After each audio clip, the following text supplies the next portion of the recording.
Olá, mami. Olá, Pam.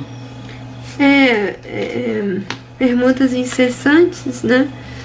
É o nosso penúltimo trabalho, Sebastião, esse ano. Pergunta incessante. É o penúltimo trabalho do Sebastião esse ano, né?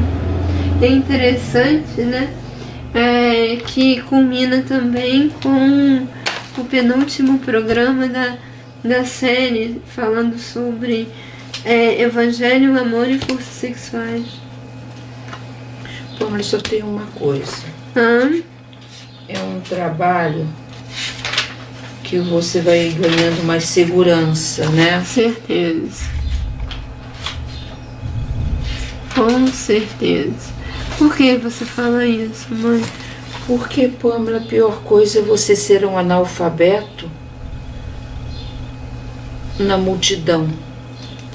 Porque eu te digo que a minha vida toda eu nunca tive ninguém para falar de nada sobre nada. E o meu sonho era ser, vamos dizer, como diz você, santa. Ter a pureza, oferecer o melhor. Sempre foi o meu caminho. Eu nunca quis saber de maldade do mundo, nunca quis me envolver com as coisas do mundo. Sempre quis e procurava me esmelhar, mas o meio me consumia. O meio me amedrontava. Entendi. Porque não tinha mesmo o pensamento que o meu, e eu acabava não sabendo o que era certo, o que era errado. Eu sofria muito com isso porque eu queria fazer certo. Entendi. E agora, com essas explicações, com essa colocação, parece que eu estou tendo olhos. Claro, eu não me arrependo de nada, porque tudo é aquilo que a gente precisa. E eu acho que eu fui muito ajudada, só que eu passei por turbulência com um avião no alto, né? E que ele às vezes sofre turbulência. Mas... E isso tudo me dava medo. Mas todos passam por essas turbulências. Mas você não vai adivinhar quando você não tem ninguém para falar, ninguém para conversar, ninguém para ajudar. É um medo que você passa a vida achando que todo mundo em volta vai te magoar, te chatear. Apesar que hoje nós aprendemos que a dor não é para fugir dela, é para trazê-la, acolhê-la e caminhar com ela, transformando-a. Então isso tudo me dá mais segurança. Até mesmo se você me faz cara feia, dificilmente quando alguma coisa vai se aborrecer em mim, eu falo assim, bom, é assim mesmo, é acolher e passa. Então... Não só acolher, mãe, acolher e transformar em você. E é muito interessante a gente falar nisso, dessa questão do incubamento. Inclusive, porque na verdade a força sexual é a força de atração para a formação das coisas. Então, no nosso caso, nós utilizamos a bioenergia para poder movimentar as coisas em nós. Movimentar rim, fígado, pulmão, coração, tudo isso continuadamente através da bioenergia. Os princípios vitais, a energia vital e o fluido vital. Então, na verdade, por exemplo, quando a gente fala na escola, né, que houve a explosão do Big Bang, a Terra, para ela se resfriar, ela recebeu várias pancadas de chuva e a partir desse caldo que se transformou em moléculas, esse caldo são os fluidos vitais. Entendeu? É um plasma, é o caldo protoplasmático que se transformou, depois uniu-se as moléculas a partir daquelas tempestades, né, que foram formando, se transformaram nas moléculas orgânicas. Então, no caso, isso acontece em nós a partir do nosso pensamento, da força criadora, que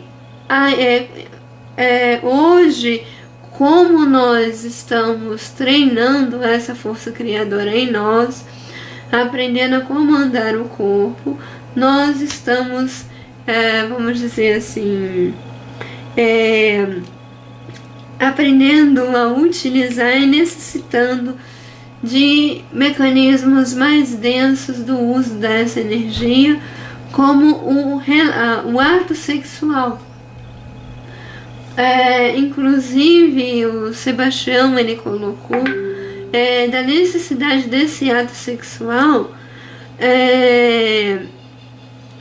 mediante a manutenção da saúde do organismo.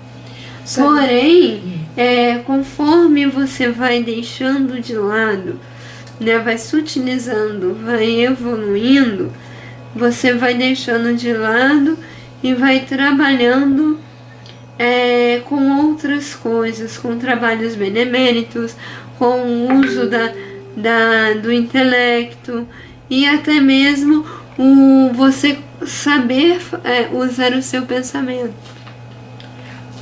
Pamela, teria duas coisas para falar. Certo, pode falar. Eu percebo que você necessita da matéria para fazer esse crescimento. O espírito, para crescer, ele precisa da matéria.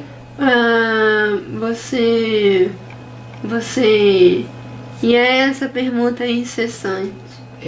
E outra do coisa. Espírito com a matéria, porque a pergunta 25 lá de O Livro dos Espíritos, ele já fala isso pra gente. Que ele fala da intelectualização da matéria. O Livro dos Espíritos está aqui.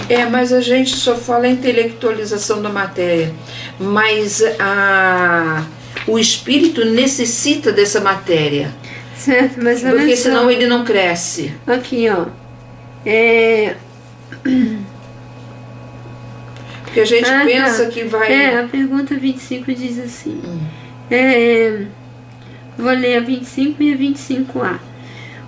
O espírito é independente da matéria ou é apenas uma propriedade delas? Ambos são distintos, mas a união do espírito e da matéria é necessária para dar inteligência à matéria. Essa união é igualmente necessária para a manifestação do espírito. É necessária para vós, porque não estás organizados para perceber que o espírito sem a matéria, vossos sentidos não foram feitos para isso. Então... Não, ele não responde aquilo que eu falei. Mas que eu percebi no trabalho de Sebastião, mas pode ser que eu tenha percebido errado, a gente pode até amadurecer essa ideia com ele, se ele tiver, ele sempre está à disposição para tirar as dúvidas, mas eu percebi que essa permuta, essa colocação que é sempre que ele coloca, o espírito, se não fosse a matéria, ele não cresceria sem esse exercício. Ele estaria só vamos dizer assim, na teoria. Ele não teria a prática. É verdade. Muitas das coisas você sabe que Kardec não tinha na época condições de colocar, ou seja, pela pobreza das palavras, ou seja, pelo meio hostil. E inclusive, não sei aonde eu li, se foi no livro do Sebastião, mas eu acho que não foi, que o espírito, ele só recebeu aquilo que nós necessitávamos. Então, se só recebemos aquilo que necessitávamos, então até o próprio Kardec não sabia muita coisa. Realmente. Mais que ele tem estudado filosofia, medicina, biologia, mas você pode ver, pode ser que o estudo da época não seja o estudo de hoje. Com Talvez certeza. hoje ele pegando uma matéria estaria estudando todas. Talvez seja isso por a educação quer fazer, englobar uma única matéria em tudo, para que você saiba tudo, né? Isso aí eu acredito que seja verdade, porque são coisas que a gente não ainda não. Mas como o Sebastião falou. Só uma coisa para terminar. Senão nós não necessitaríamos de outros livros para completar o raciocínio de Kardec. Isso é fato. Nem precisaríamos de palestras, né?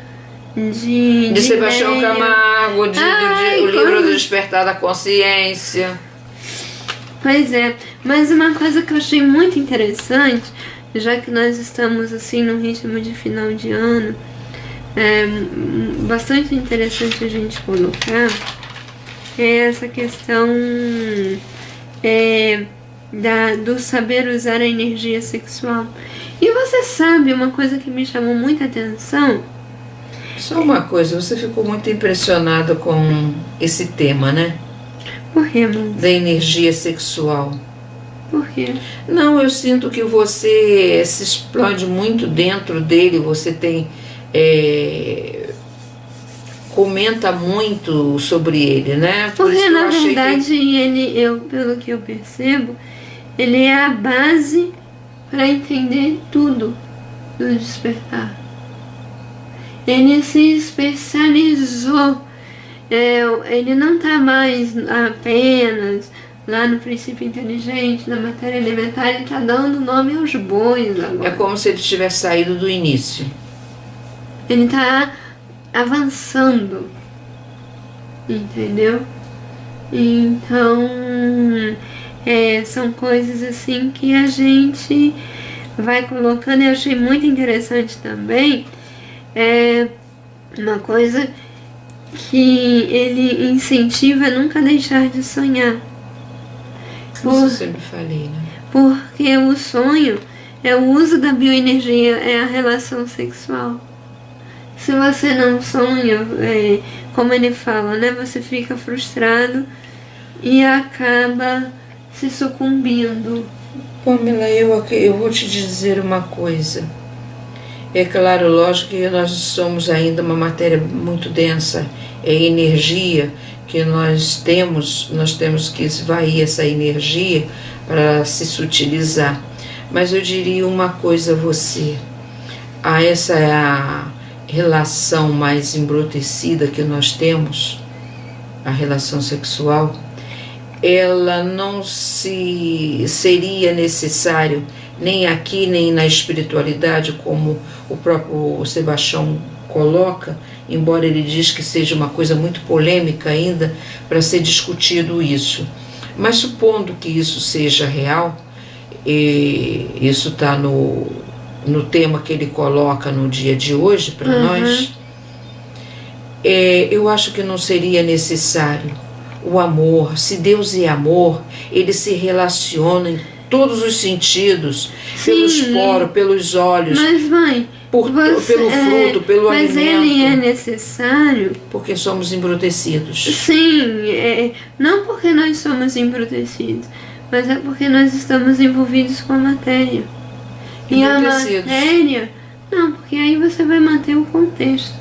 E a alma, ela não é embrutecida, ela é um ponto de autoconsciência. Ela é um ponto de autoconsciência pura que ainda não sabe o que espera por ela. Sim. Ela às vezes fica perdida.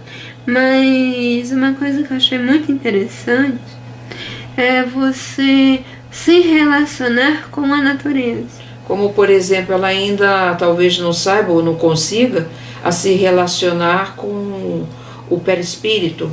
É uma coisa que eu achei muito interessante. Ele colocar aqui você aprender a se relacionar com a natureza.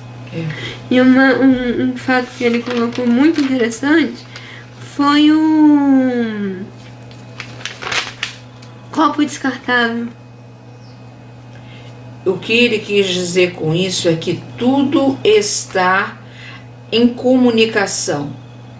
não precisa de internet, não precisa de telefone, nós estamos sempre conectados com tudo e com todos. E uma coisa que, uma ponte que ele colocou que eu achei muito interessante, a relação entre o desejo e a vontade.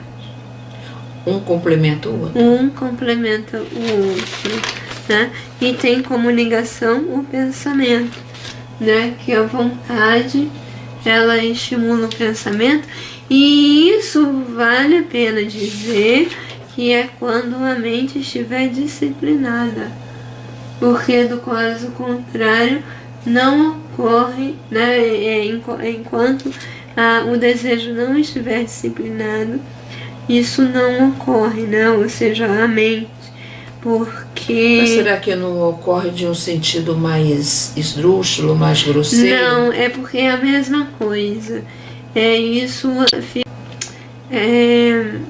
Não fica a nível de raciocínio, entendeu? Ele fala muito a nível do raciocínio, porque na verdade, para eu ter um mecanismo intuitivo, eu preciso raciocinar.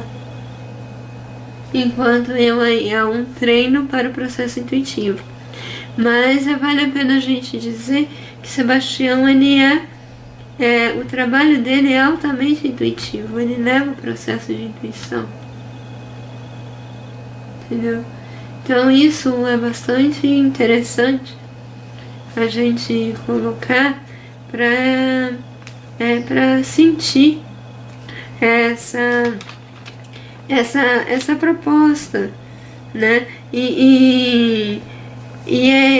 Na verdade, o sexo é colocar para fora ou para nós, mas é fazer manifestar a capacidade criadora que nós temos. Eu diria que é para aprender a manifestar o evangelho que nós somos. Sim, mas, sim, a partir dessa atividade criadora, esse momento criador, eu manifesto o evangelho que está em mim. Não está ali nem acolá, está em refolhos, né, dentro da nossa mente, né, escondidos em nossa mente, ou seja, em nossa consciência. Quanta coisa, não, mano? É uma coisa que às vezes acontece, né? Um sobressalto interno, porque é como se tudo fosse assim é como se você estivesse de um lado da montanha e você subindo na montanha e descoberto toda a realidade, né? E coisas que você nem imaginava que fosse, que existisse, e que você acaba descobrindo. Aí você fica, poxa, se existe isso, imagine o que ainda falta para ser descoberto. Com certeza. Né? Se Jesus teve que se o nome não sai, desadensar-se para poder chegar a nós. Não, adensar. Ele adensou, né? Tá certo, Ele eu falei adensou, bobagem. Ele adensou. Então eu falo o seguinte, ele se espiritualizou para poder chegar aqui. Se adensou, pronto. E aí, e ele tinha toda a sabedoria que mostrou. Imagine que força não é esse ser. E que força não é o evangelho. Ou que melhor ainda, que força não é Deus, que é a criação. E no caso, na verdade a gente tem que aprender a usar, aprender a dominar as leis da física, da química, da biologia, e aprendermos a nos comportarmos. Quando ele falou a questão da ação, né, do comportamento, eu me lembrei muito daquilo que A Joana de Ângeles, ela coloca que o homem ele é dotado de essência e de substância. Que a essência ele vigora o padrão moral e a substância determina o comportamento.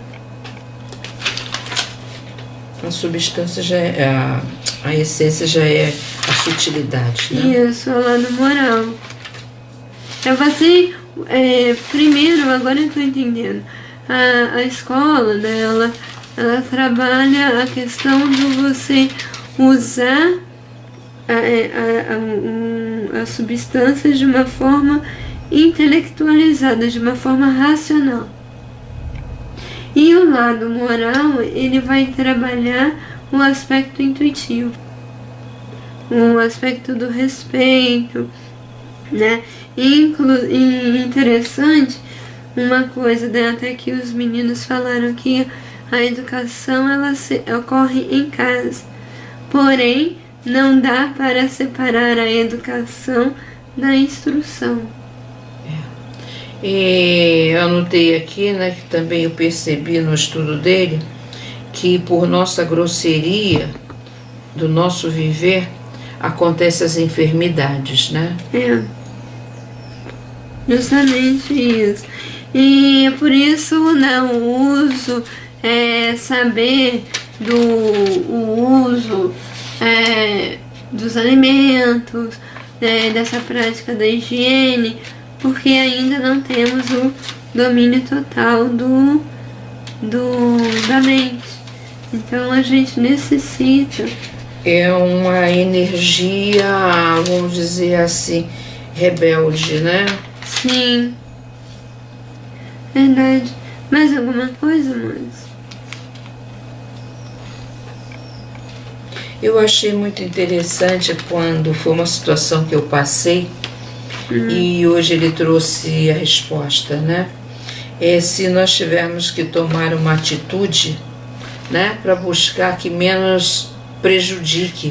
Eu gostei muito disso, porque você é Joana de Ângeles. Ele falou isso já tem 2 anos lá na Câmara. Então, talvez só agora tenha tido o ouvido de ouvir, né? Uhum. Mas eu vou te dizer uma coisa.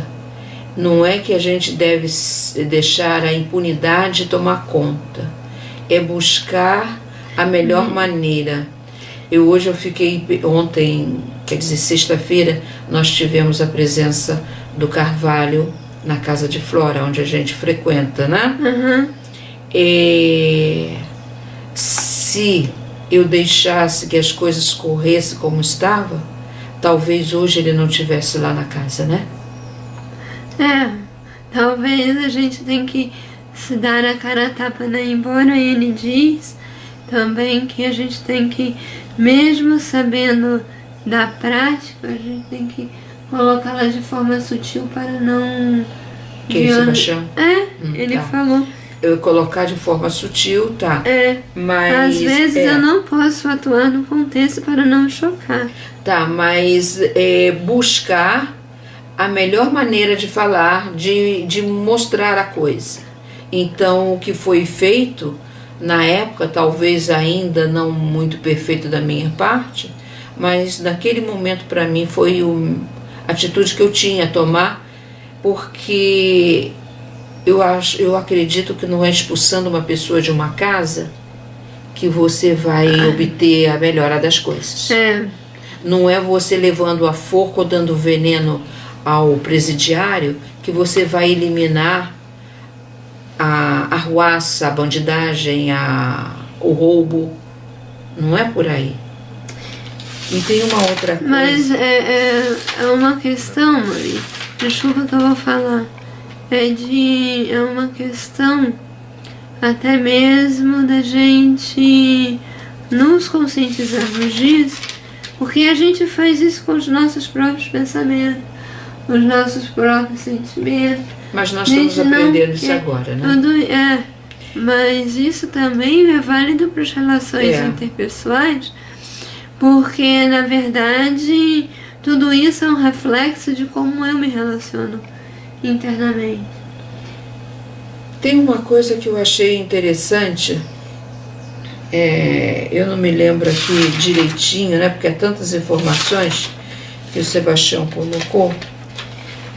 Ele colocou sobre a relação sexual que possa existir na espiritualidade, né? Uhum. Que um ser na parte mais densa da espiritualidade, quando ele está ainda se cristalizando na dor, então ele tem um efeito benéfico da sexualidade. Do ato sexual, a possibilidade. Eu li uma vez, faz muito tempo. Você sabe que, me desculpe, diz que a gente tem que doar livro. Todos os livros que eu doei, eu me arrependo de ter doado. Porque agora que a gente está tendo informações, e os livros poderiam estar nas nossas mãos e não está, para a gente fazer esse estudo. Não que as pessoas que a entidade não mereceu, não foi isso. É que você está sempre mudando, né, de escola. Então acontece o seguinte, é mais ou menos assim a história. Tinha uma pessoa que o seu marido parece que havia falecido, e esse homem vinha toda noite se relacionar com a esposa. E ali ela se deixava subjugar por ele. Inclusive, ela parece que ela estava de namoro com uma outra pessoa, queria casar e tudo, mas não podia fazer porque ainda tinha esse envolvimento, esse espírito. Vou até conversar com o Sebastião sobre isso. Ele me levantou essa lepre. Então, depois de fazerem prece com ela, com um trabalho espiritual, né? Eles em casa eles faziam, e aquilo foi cessando, ele foi tomando seu rumo. Mas eu achei isso interessante, eu vou buscar com o Sebastião, que seria essa reação, né, com um espírito desse, né? Porque na verdade ela poderia, né, mas provável está relacionando com ela mesmo. Algum elemento da sua própria personalidade que ela está entrando em contato. Um conceito de culpa que ela tem com relação ao marido, e aquele chamava através daquela culpa o marido. Possivelmente, porque você sabe que, acho que é no capítulo 6 do livro, ele fala que isso foi retirado até do livro Libertação, que os elementais, eles têm condições de adquirir a forma humana, a forma que você plasmar. Então, isso assim, são realidades nossas, são criações nossas, entendeu? Nós vivemos mediante a nossa criação mental. E interessante que a vida, né, material, ela se coloca em todos os pontos para satisfazer, para curar, para identificar a pessoa, para ela ter mais bioenergia. Sim, porque isso faz parte do movimento da vida, né? E esse trabalho, ele é intenso, ele é a cada momento, a cada dia, né? Ele vai trabalhando essas energias nele mesmo. É um laboratório, é um alquimismo interno.